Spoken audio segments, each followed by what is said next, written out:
I put up a community post asking people what they believe is the best Dragon Ball game ever, the greatest Dragon Ball game ever. And I said that if it got enough responses that I would go through each one, and I love doing videos like this. It's so great to interact with other people and see some very interesting and fresh takes. So let's go through each comment right now. Also, if you enjoy videos like this, let me know in the comments down below, and don't forget to like and subscribe to this channel. This first one comes from Twitter, or X as now people call it, as it has been renamed to X. But Ice King says Dragon Ball Z Budokai Tenkaichi 3. And for 90% of the community, they would probably say that this is the GOAT. And I'm not gonna argue there because it's one of my GOATs, personal GOATs. So yeah, no argument there, solid choice. Also, by the way, go check out Ice King's channel. His videos are really hilarious and they are very entertaining and fun. You'll have a good time. You're guaranteed to have a good time watching his videos. Coming to YouTube now, I left a pinned comment saying that my personal faves are Budokai Tenkaichi 3 and Raging Blast 2. And in terms of gameplay, I would say that those games are quite similar. But if you want to go check out an in-depth look at what are my favorite Dragon Ball games ever, I did do a top 10 Dragon Ball games ever list that you can check out in the cards. I will leave a link in the comments as well. But yeah, those are two of my personal faves. The next one says, from Reggie, he says, it's either Budokai 3 or Budokai Tenkaichi 3 for me personally. And yet again, if you grew up as a 90s kid or a 2000s kid, these two are gonna pop up the most, I think, because these are the Dragon Ball games that had everyone in a chokehold. Budokai 3 and Budokai Tenkaichi 3 were peak Dragon Ball. They were carrying the franchise at that point because the anime had been finished. There wasn't a lot of content back then. This next one says from Caleb. He says, my favorite Dragon Ball game is Raging Blast 2, but my favorite game that has Dragon Ball characters in it is Dragon Ball Fighterz. I separate them because Fighterz is a more fight. This guy didn't speak proper English, but anyways, is a fighting more so than a Dragon Ball game. And I feel like Raging Blast 2 captures more of that DBZ feel.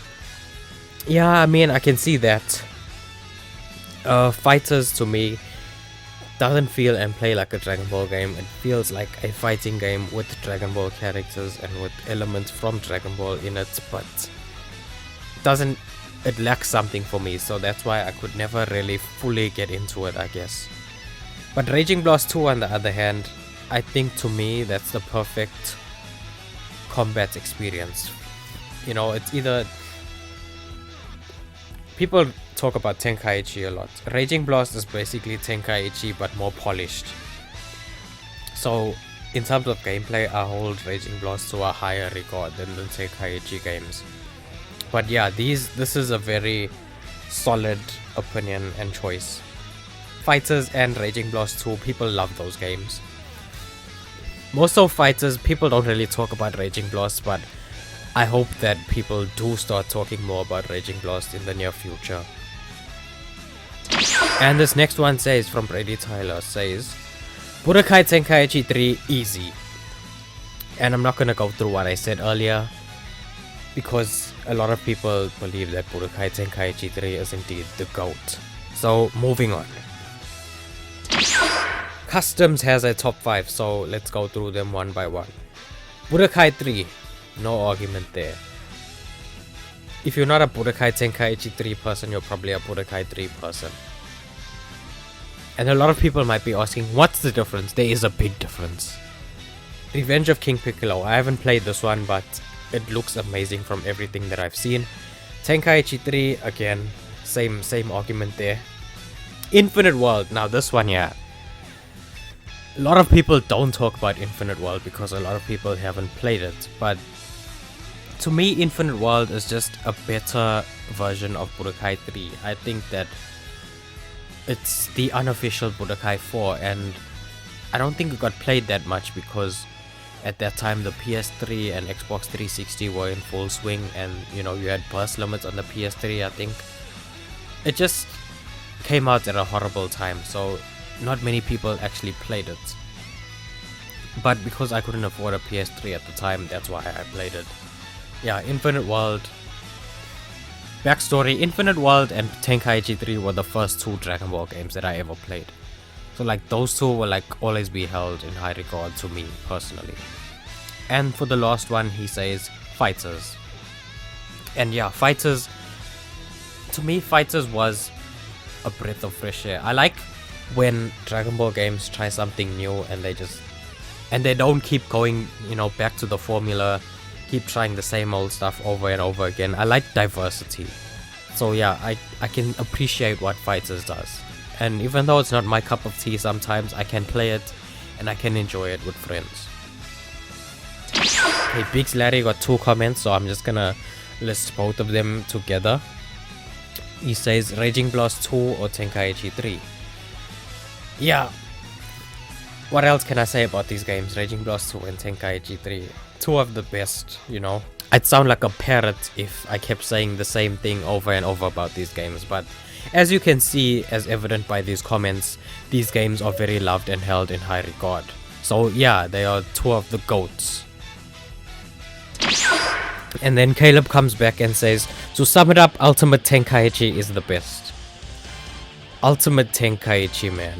That game needs to be burned from my memories. That game is ultimate trash. And if you want to see why, then check out the video that I did on it. I'll leave a link once again, and I'll put it up in the cards. But yeah, that game, screw that game, man. I hate it so much, so badly. It makes me rage, literally. And then lastly, Prince Vegeta says Budokai Tenkaichi 3 and Xenoverse 2. Budokai Tenkaichi 3, I'm not even gonna go there anymore. You get the point at this point. But Xenoverse 2 was an interesting one. Xenoverse 2, I think, is the most authentic Dragon Ball experience out of any Dragon Ball game ever in terms of the combat and stuff. More so than Tenkaichi in some places. But Xenoverse 2, I think, is a really good game. It feels like, even without the DLC, and Lord knows I have my opinions on the DLC, because it's been going on for like 6 years at this point now. But even without the DLC, Xenoverse 2 feels like a very complete game, and there's so much to do in it, just without the DLC. And, you know, the custom character aspect brings a lot of replayability to it. So I can really appreciate Xenoverse 2. Arguably one of the best modern Dragon Ball games ever. So yeah, Xenoverse 2 deserves some love, definitely. I also love Xenoverse 1, by the way.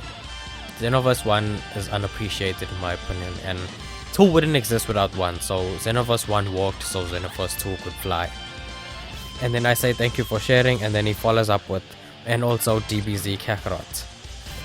Boy oh boy, DBZ Kakarot is also one of my favorite Dragon Ball games ever, because again, it gets so much points for uniqueness, and uniqueness is what I really like in these games. I like to have diverse experience. If I'm moving from Xenoverse 2 to Kakarot, I want to feel the difference, you know.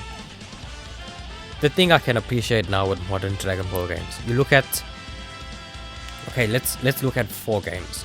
You look at Dragon Ball The Breakers, you look at Xenoverse, you look at Kakarot, and you look at Fighterz. Those 4 games are completely different when you play them. Like, Xenoverse is more like custom characters, you know, your OCs. Fighterz is more of a traditional fighting game. And then Kakarot is like more of a RPG open world aspect. And then The Breakers is like basically Dragon Ball Among Us. And you might not like all of those games, but you can appreciate that they are all different and diverse, and they all have their audiences and their player base. So that's what I really like. You know, Dragon Ball games right now are like some of the best games that I've ever played. They are some of the hottest commodities for the franchise right now, and in my opinion they kind of carry the franchise in most cases, especially when there's no anime and movie content around. The games carry. But yeah guys, this was my response to what you guys think are the best Dragon Ball games ever. Don't forget to like and subscribe. Click another video on screen. Peace out.